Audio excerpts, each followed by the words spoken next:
Assalamualaikum warahmatullahi wabarakatuh. Alhamdulillahi rabbil alamin, wal aqibatu lil muttaqin, wala udwana illa 'alal zalimin. Asyhadu an la ilaha illallah wa asyhadu anna Muhammadan abduhu wa rasuluh, la nabiyya wala rasula ba'dah, amma ba'd.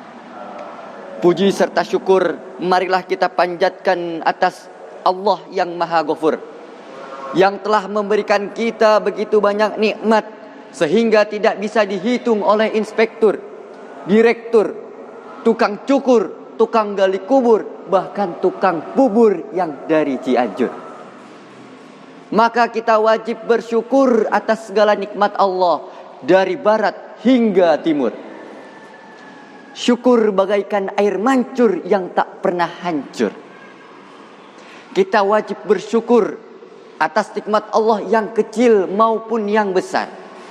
Sesungguhnya Allah Subhanahu wa ta'ala sangat mencintai hambanya yang bersyukur dan bertafakur. Dan yang mana Allah sangat membenci hambanya yang kufur dan takabur, yang kerjaannya makan, minum, tidur, tidak bekerja alias nganggur. Lalu ia diberikan nikmat oleh Allah berupa harta yang berlipat-lipat, rumah bertingkat-tingkat, mobil mengkilat, istri memikat, bukan satu bahkan 4. Lalu ia diangkat sebagai camat. Namun sayang, 1000 sayang para hadirin, ia lupa sholat, mati masuk liang lahat, dicambuk malaikat hingga hari kiamat. Na'udzubillah tsumma na'udzubillah. Kemudian tak lupa kita panjatkan salawat serta salam kepada Nabi kita, Nabi yang telah merombak bangsa jahiliyah menjadi bangsa mahiriyah. Nabi yang telah merombak kaum yang tadinya menyembah berhala menjadi kaum yang bertauhid kepada Allah Ta'ala. Beliau belum pernah ke Bogor, tapi namanya tersohor-sohor. Belum pernah ke Cilebut, tapi namanya tersebut-sebut. Dan beliau belum pernah ke Bandung, tapi namanya teragung-agung. Ialah junjungan kita, Nabi besar Muhammad Sallallahu Alaihi Wasallam. Para hadirin yang saya cintai, Allah Subhanahu wa ta'ala berfirman di dalam Al-Quran, yarfa'illahu alladhina amanu minkum walladhina utul ilma darajat. Allah akan mengangkat derajat orang-orang yang beriman dan derajat orang-orang yang menuntut ilmu. Subhanallah. Kita dapat mengambil kesimpulan dari ayat tersebut bahwasanya orang yang berilmu tentu dia memiliki derajat. Karena dengan ilmu hidup kita bisa jadi lebih mudah.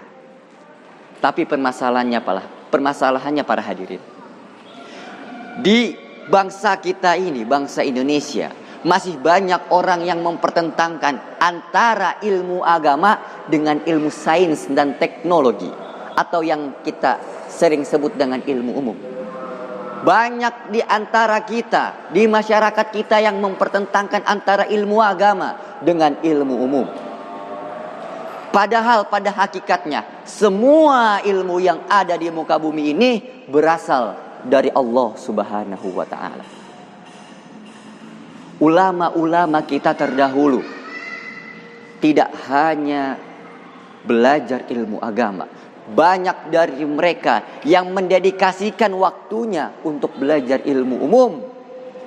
Bahkan kita tahu dan sejarah tahu, kemajuan Eropa saat ini itu karena berawal dari umat muslim yang ada di Andalusia atau Spanyol.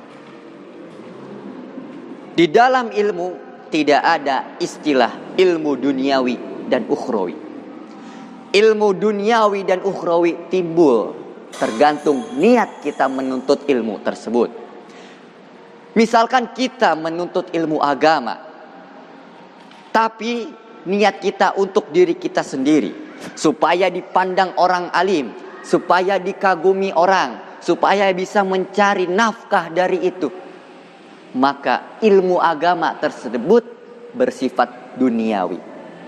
Namun sebaliknya, ketika kita belajar kedokteran misalkan, tapi kita dedikasikan waktu kita selama belajar untuk membantu masyarakat, untuk membantu manusia sesama, maka ilmu kedokteran yang dunia itu bakal bersifat ukhrawi, yang dapat membantu kita masuk surga nanti. Karena niat seseorang, niat pekerjaan itu tergantung daripada niatnya. Niat pekerjaan itu tergantung kepada niatnya. Sesuai sabda Rasulullah SAW, innamal a'malu binniyah wa innama likulli imri'in ma nawa. Yang artinya sesungguhnya setiap pekerjaan itu tergantung kepada niatnya, dan seseorang akan mendapatkan apa yang ia niatkan. Mungkin cukup sekian yang dapat saya sampaikan. Kurang dan lebihnya mohon dimaafkan.